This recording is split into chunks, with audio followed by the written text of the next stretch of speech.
देश भर में सरकारी कर्मचारी पुरानी पेंशन योजना की बहाली के लिए संघर्ष कर रहे हैं। कई राज्यों ने इस पुरानी पेंशन व्यवस्था को बहाल करने का ऐलान कर दिया। पश्चिम बंगाल जैसे राज्य भी हैं जिन्होंने नई पेंशन प्रणाली यानी एनपीएस को कभी लागू ही नहीं किया था, वो अनवरत पुरानी पेंशन स्कीम में ही चल रहे थे, ओपीएस में। अभी महाराष्ट्र में करीब 18 लाख सरकारी कर्मचारियों ने हड़ताल कर दी ओपीएस को लेकर, ओल्ड पेंशन स्कीम की बहाली की मांग पर। अब लाख टके का प्रश्न ये है कि क्या देश भर में, क्या देश के सभी राज्यों में और केंद्र के स्तर पर सरकारी कर्मचारियों के लिए पुरानी पेंशन व्यवस्था बहाल हो पाएगी? क्या नई पेंशन स्कीम की विदाई हो पाएगी?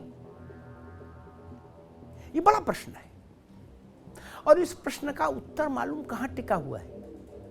वो टिका हुआ है 2024 के चुनाव में नहीं, लोकसभा के नहीं। उस प्रश्न का उत्तर 23 में ही मिल जाएगा कि ओपीएस के इस आंदोलन का देश भर में भविष्य क्या होगा राष्ट्र के स्तर पर। मैं ऐसा इसलिए कह रहा हूं क्योंकि राजस्थान, छत्तीसगढ़, ये दो राज्य ऐसे हैं कांग्रेस शासित जिन राज्यों ने पुरानी पेंशन स्कीम लागू करने का ऐलान किया। अब वहां कसौटी ये होगी कि क्या पुरानी पेंशन स्कीम लागू करने की घोषणा आपको सरकार में दोबारा ला सकती है?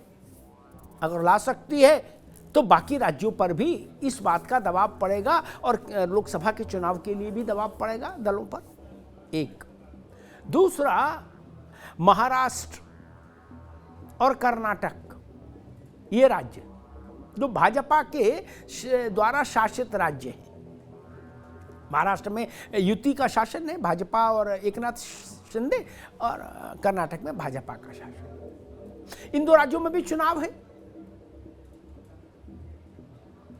हिमाचल प्रदेश में कहा गया कि कांग्रेस सिर्फ इसलिए जीती कि उसने ओपीएस के पक्ष में अपना घोषणा पत्र जारी किया था। महाराष्ट्र और कर्नाटक की स्थिति बड़ी विचित्र है। आपको जान के हैरानी होगी, केंद्र सरकार से अभी एक प्रश्न पूछा गया लोकसभा में कि क्या केंद्र की इस पुरानी पेंशन स्कीम लागू करने की कोई योजना है, तो केंद्र ने कहा नहीं, ऐसी कोई योजना नहीं है। इस बात को जरा ध्यान में रखिए। लेकिन महाराष्ट्र में जब सारे सरकारी कर्मचारी, करीब 18 लाख सरकारी कर्मचारी हड़ताल पर चले गए, तो मुख्यमंत्री एकनाथ शिंदे ने एक हाई पावर्ड कमेटी के गठन का ऐलान कर दिया। और मालूम है ये कमेटी क्या करेगी? ये कमेटी ये देखेगी कि पुरानी पेंशन स्कीम लागू करने की क्या क्या संभावनाएं बन सकती हैं। अब सोचिए खेल, क्योंकि भाजपा भी जानती है कि जिस भी राज्य में चुनाव है वहां पुरानी पेंशन को लेकर बहुत तीखी बात कहना नुकसान हो जाएगा। इसलिए महाराष्ट्र में उसने एक पासा फेंक दिया कि हाँ, हम एक कमेटी बना रहे हैं। हालांकि कर्मचारी सरकार की इस घोषणा के बाद भी हड़ताल पर गए। उन्होंने कहा कमेटी नहीं, आप तो ऐलान करिए कि हम लागू करेंगे। खैर, लेकिन कमेटी तक आ गई भाजपा की गठबंधन सरकार। कर्नाटक में भाजपा की सरकार है और केंद्र में भी भाजपा की सरकार है। केंद्र की सरकार कह रही है कि ओपीएस लागू करने का कोई प्रश्न ही नहीं, अभी कोई प्रस्ताव विचाराधीन नहीं। लेकिन कर्नाटक के कुछ आला अधिकारी, वित्त विभाग के और दूसरे संबंधित विभागों के अभी हाल में जयपुर गए और राजस्थान सरकार के अधिकारियों के साथ बैठकर उन्होंने लंबी मंत्रणा की। किस विषय पर? पुरानी पेंशन स्कीम को लागू करने के मैकेनिज्म को समझने के लिए गए थे। अब इसका मतलब क्या निकाला जाए कि कर्नाटक में भी मुख्यमंत्री बोम्मई एक खिड़की खुली रखना चाहते हैं ओपीएस के लिए, समझिएगा। मध्य प्रदेश में भी जब चुनाव का बिगुल बजेगा तो भाजपा ऐसा ही कोई दांव वहां भी चलेगी ओपीएस को लेकर। लिख कर रख लीजिए, ये कहे कि भाजपा मध्य प्रदेश में चुनाव में नहीं जाएगी कि कोई भी स्थिति बने ओपीएस लागू नहीं करेंगे, नहीं। अब ये जो 5 राज्य हैं, मध्य प्रदेश, छत्तीसगढ़, राजस्थान, कर्नाटक और महाराष्ट्र, ये कसौटी हैं ओपीएस आंदोलन के लिए। अगर इन राज्यों में वैसे ही चुनाव परिणाम आए जिनसे ये स्थापित हुआ कि नहीं, ओपीएस का मुद्दा देश की चुनावी राजनीति का केंद्रीय मुद्दा है,